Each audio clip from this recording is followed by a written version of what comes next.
all of the cards for Shining Revelry have been mined. And we're going to take a look at all of the cards in this video today. But before that, make sure you update your game. You can force update the game right now in the App Store.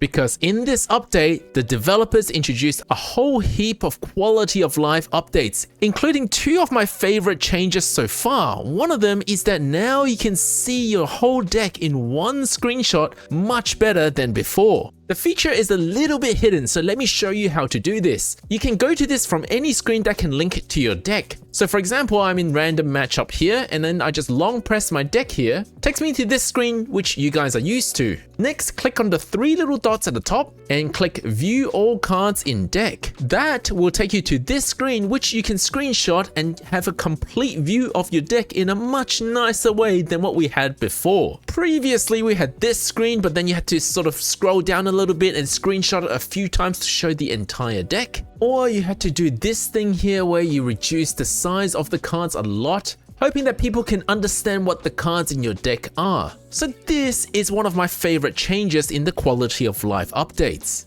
Oh, and a side note, remember when you were building decks and then you accidentally tapped on the cards in the top thinking that you were just going to view that card, but then the game removes that card from your deck? I'm not sure if you like that feature or not, but personally I had a lot of trouble forgetting that the feature is removing the card from your deck.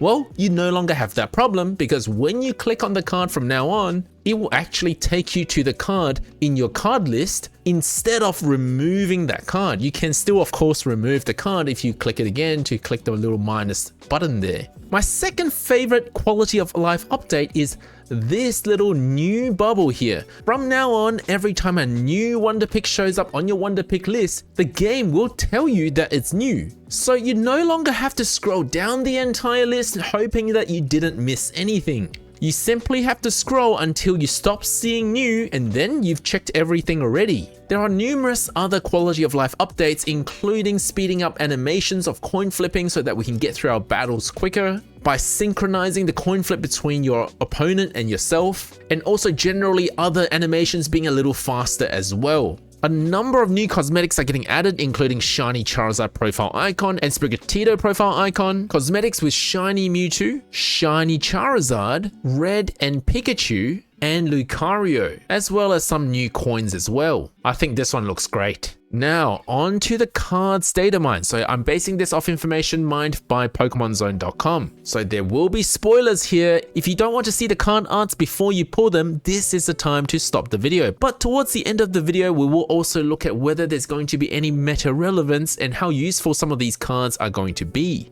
There is going to be one immersive art, and that's Giratina EX. This card looks really good in my opinion. I'm definitely going to try and get one of these immersive arts. And there will be one crown rare. This time, and for the first time, we're going to get a crown rare item card, so the Pokeball card. Thankfully, the Pokeball doesn't do anything different to your regular Pokeball. But I know that full art rare item cards, generally they do have some value because people seek them out in physical TCG games to build entire decks out of these crown rares or full arts just to flex. And since Pokeball is quite a meta relevant card, it's used in a lot of decks, this will be a nice flex to have because you can use it in almost any deck. But I've got some bad news for those of you who are completionists.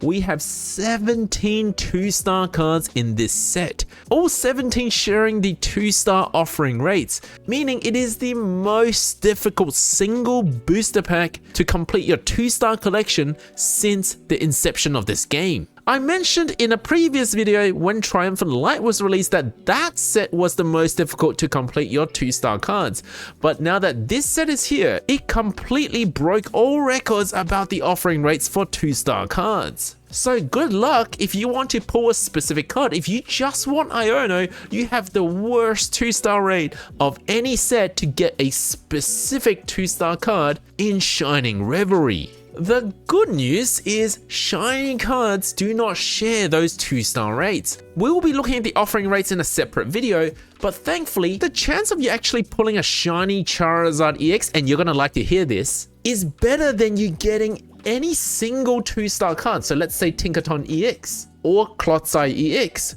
or if you even combine both of their rates, the chance of you getting either of these is worse than getting a shiny Charizard EX. And for shiny hunters, this is good news. Even though the rate is still not that great, it's generally looking a little better than a unique 2-star card. Out of those 17 2-star cards, 4 of them will be the Rainbow Alternate Art, and 4 of them will be Full Art Trainers. If you're wondering why it is that we have 17 2-star cards, well, the reason is, and they already told us, that there's going to be 9 EX cards, so 4 diamond cards that are being added, and they're going to give us 1 free deck from the missions for this. So with each of the 4 diamond getting a 2-star variant, it's understandable there's going to be at least 9 2-star variants. So including Charizard, Wugtrio, Pikachu, Giratina, Lucario, Clotsire, Tinkaton, Bibarel, and Beedrill. All 9 of these have the 4 diamond variant. I know it's a bit of a cyclical argument because why did they introduce 9 EX cards at the same time, making these offering rates so diluted? But anyway, here we are. So they also added 8 other 2-star cards on top of those 9. Now, I don't know how much attention you guys have been paying in terms of how they design which card gets what rarity, but have a look at this. Out of the 9 EX cards, 4 of them got the Rainbow Border variant, 1 of them got the Immersive Art treatment, and the remaining 4 got the shiny treatment. Historically, every 4 diamond card does get a 2-star variant, but not every one of them gets an additional variant. So in Genetic Apex, Gengar, Articuno, Mewtwo EX, they all got 3 variants because of the Rainbow Border and also the Immersive Art. But Venusaur and Marowak, they only got the 2-star variant. They didn't get an additional variant. So if we were to draw the analogy here, Genetic Apex should retrospectively give Venusaur and Marowak a shiny version in their set to balance out the offering rates. Kind of like what they did with Shining Revelry. There are 9 other shiny cards that are a bit more common. They're the 1 shiny star variant. Now, it may be a little confusing when I say Rainbow Rare because, well, there's the Rainbow Border and then there's the Rainbow Rarity. So I'll try and clarify it, but just bear with me when that happens. The entire evolutionary line for Beedrill, Charizard, Wugtrio, and Lucario all can get shiny variants. As you can see, Weedle and Kakuna, Charmander, Charmeleon, Wiglet, and Riolu. The ones that stand out a little are Varoom, Revaroom, Pachirisu, and Dondozo. These are not part of any EX card evolutions, and there are going to be 6 1-star cards. I like most of these new 1-star cards, except the Wiggly kinda creeps me out a little bit with its giant realistic eyes. But I think Pawmot takes home the best art for this set. Finally, let's talk about the meta relevance of these cards. Now, I don't do a lot of meta relevant stuff, but I'd like to give you guys my view of these new cards anyway. First things first, in personal experience, anytime Pokemon Company releases a set that has a more collectible value, they tend to not have as much meta relevance value. So shiny cards, for example, they tend to be more aimed at collectors rather than having a huge meta dominance. Not saying they can't, I'm just saying generally speaking from my collection experience, that's what happens. So I wasn't expecting a huge meta change. I was surprised when they decided to introduce 9 new EX cards though, so let's take a look at them. Firstly, it's Beedrill EX. Of course, it starts with Weedle, and Shining Revelry's Weedle allows you to ramp up the speed of depleting cards from your deck, so it's kind of like using a Pokeball. Takes a Weedle from your deck and puts it on your bench. The GA Weedle does 20 damage, but otherwise they're largely the same. Kakuna though, for the new set, seems to be a bit more relevant. To me, 20 damage and chance for paralysis at the cost of 1 energy is viable, especially in the lead up to full evolution, compared to the GA Kakuna that just does 30 damage. In the right situation, this card could save you from a loss. But where it's gonna annoy your opponents the most is Beedrill EX at a huge 170 HP, not forgetting that grass decks have healing opportunities with Erica. Requiring only 2 energy, it will do 80 damage, but every turn it discards an energy from your opponent's active Pokemon. Now, if your opponent is building energy on their active Pokemon and they don't have anything to ramp up their energy gains like Misty,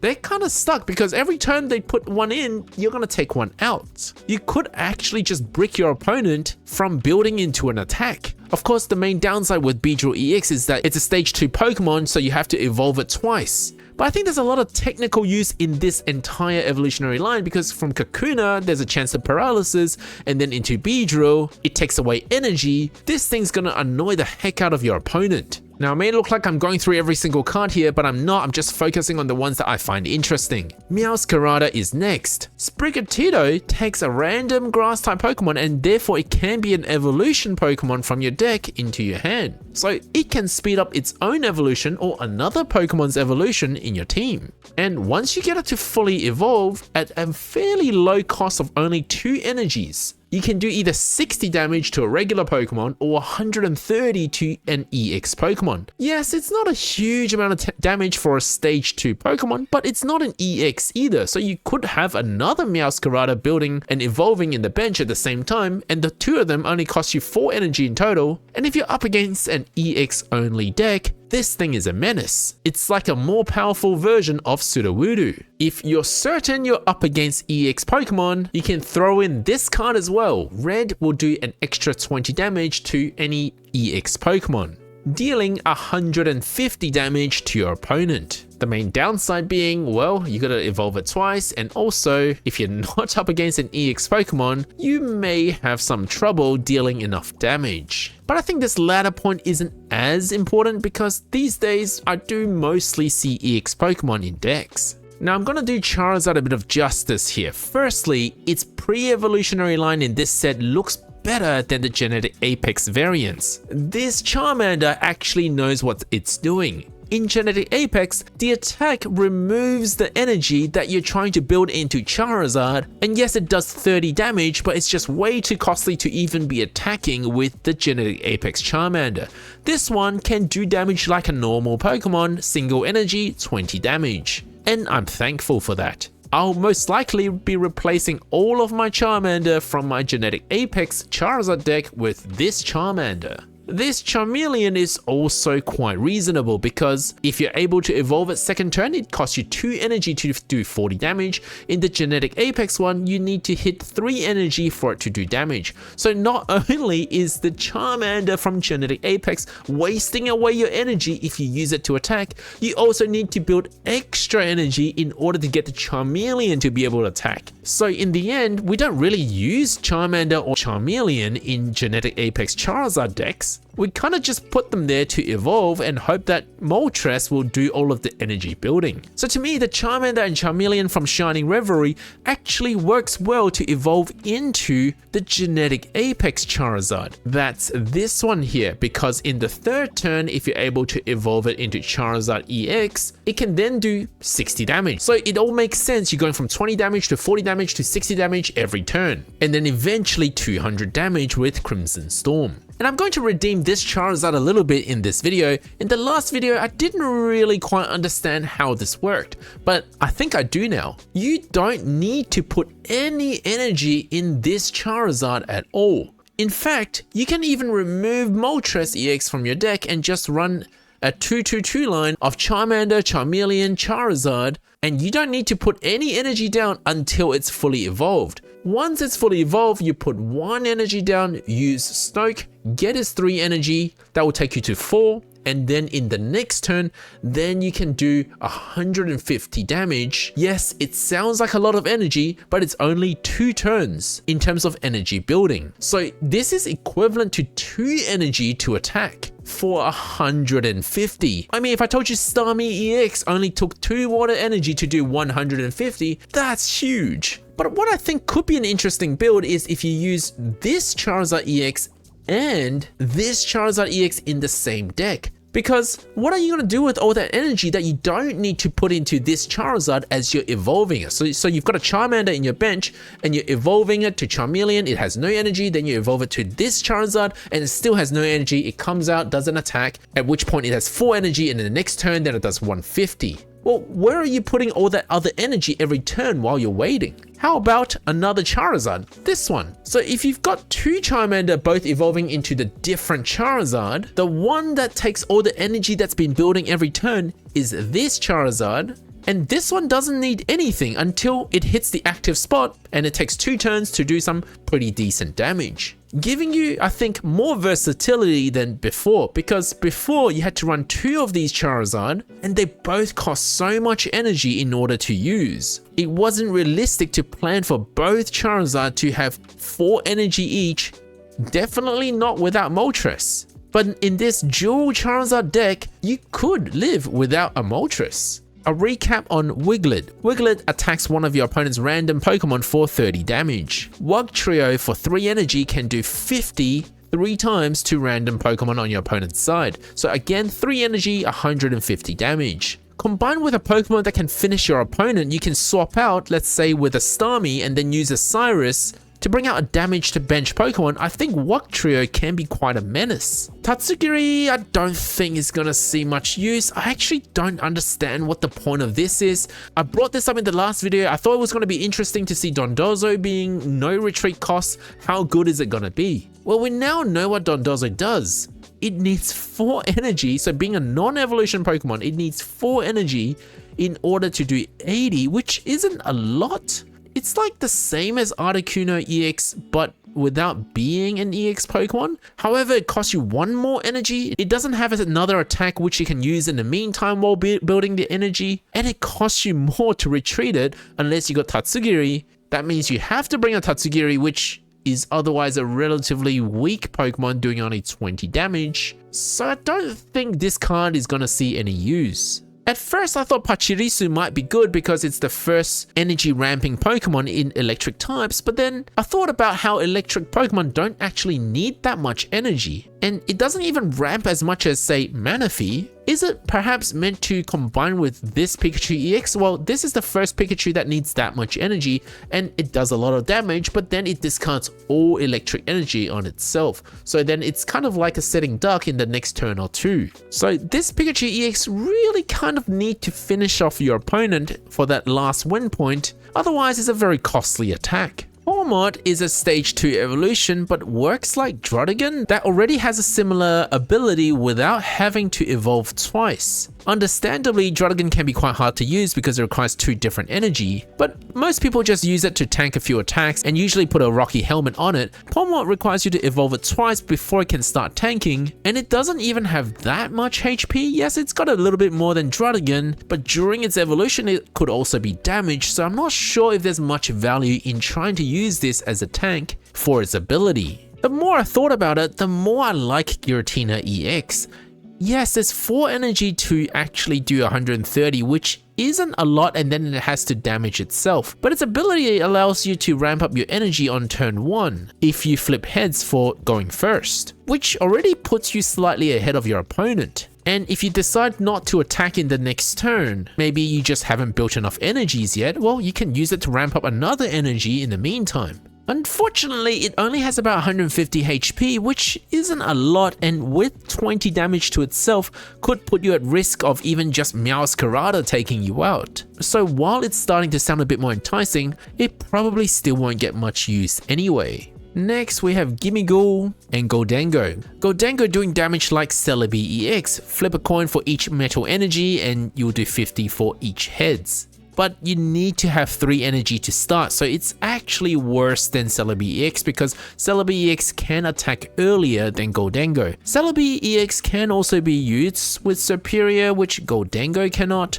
and unless you run Gholdengo with Dialga EX, it's just going to take a while to build up to 3 energy and also having to evolve once. Again, not sure if I'll see much use of this. Lucario EX, if you combine it with regular Lucario on the bench, then it can do 120 damage, plus 30 damage to your opponent's bench Pokemon. So in the right situations, this can be quite a menace, especially if combined with Cyrus. I don't like the new Riolu, it takes 2 energy to attack, whereas the old Riolu takes only 1 energy, but you do need to build up 3 energy for the new Lucario to attack anyway, so it doesn't really make much of a difference. With the new Riolu having an extra 10 HP, maybe it's worth the trade-off. I think we might see some Clodsire EX around, because with his attack he can do 120 if your opponent is poisoned and only takes 2 dark energies. Being a stage 1 evolution, it's perfect because every turn you build 1 energy and by the time it's fully evolved, it can already attack. How do we make the opponent poisoned though? Well, one option is back in the old days we would use Wheezing, and then we would use Koga to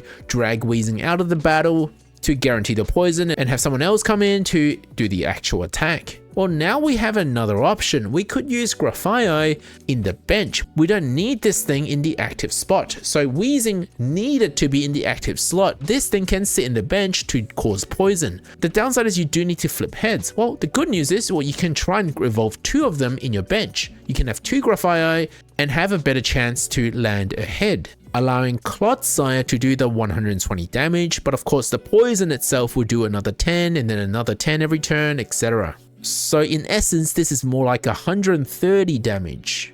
Now, Grafii needs to evolve as well in order to do the poison. Thankfully, before anybody evolves, we've got Paldean Whooper, which guarantees a poison. It doesn't need to flip heads, it just needs to make this attack. Yes, it doesn't have a lot of HP, but it is synergistic with its evolution. Tinkaton EX is fairly easy to use. I think it does a reasonable amount of damage, on average doing 120 damage every turn. And thankfully its pre-evolutions kind of make sense as well. On the first turn, only 1 energy, 20 damage. On the second turn, if you can evolve it, on average 45 damage. And by the time you get to the full evolution, you get 170 HP, which is a good amount, and an average of 120 damage per turn. So a decent raw damage output Pokemon. The new Wigglytuff gives us another option to heal our team. So if you're one of those decks running heal and stalling Pokemon, like with Shaman, Potion, Erica, Irida, etc., this is another option to add to your team. If you can evolve 2 of these, that's 40 heals on your active Pokemon every turn. I mean, I would just hate to have to deal with 2 Wigglytuff supporting a Venusaur that's self-healing and also has Erica and Potions. I think that's just going to be crazy. I'm not necessarily saying it's meta, I'm just saying it's going to be really annoying. And sometimes annoying wins you games. I still don't understand Bibarel EX. If I want to annoy my opponents with healing, I would use a grass deck. And this thing takes 4 energy with no other attacks and has a huge amount of retreat cost.